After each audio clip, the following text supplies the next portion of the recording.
classic pump action or magazine fed. In today's video, we're going to be deciding which is better. So the Remington 870 detachable mag is better.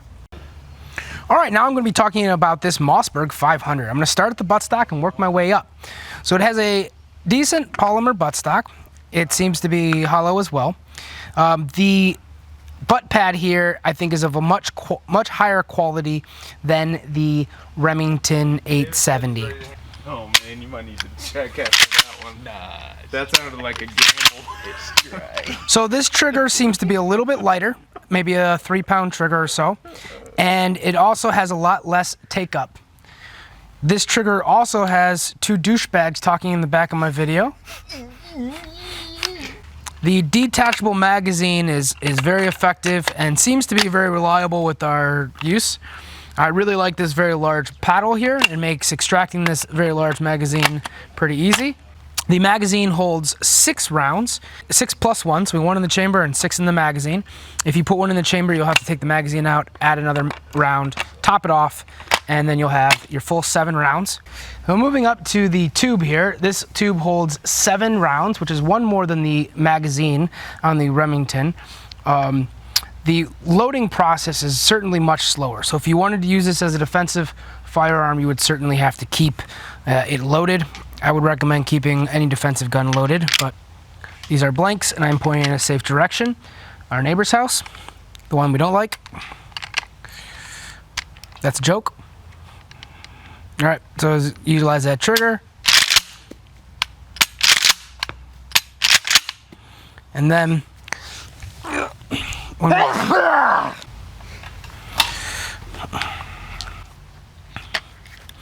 So here's a little pro tip on how to load this thing quickly. Load into the tube, 1 bullet at a time. There you go.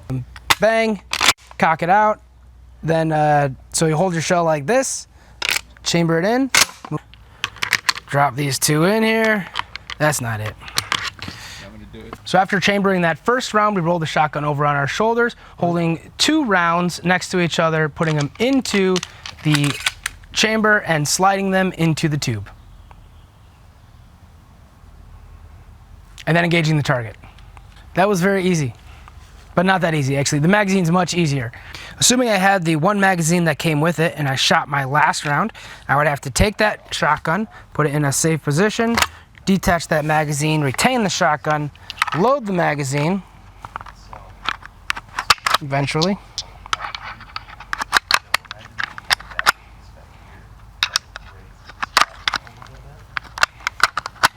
So the magazine has these 2 lips here that cause that hold that on there.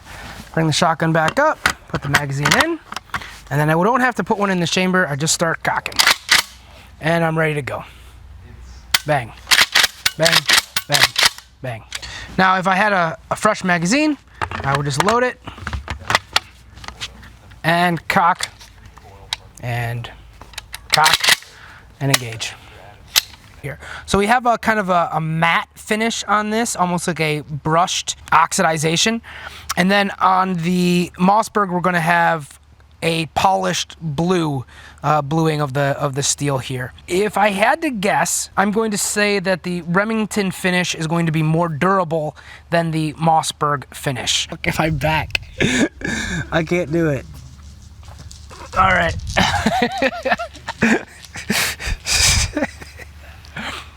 All right, hey guys, in today's video, we're gonna be talking about,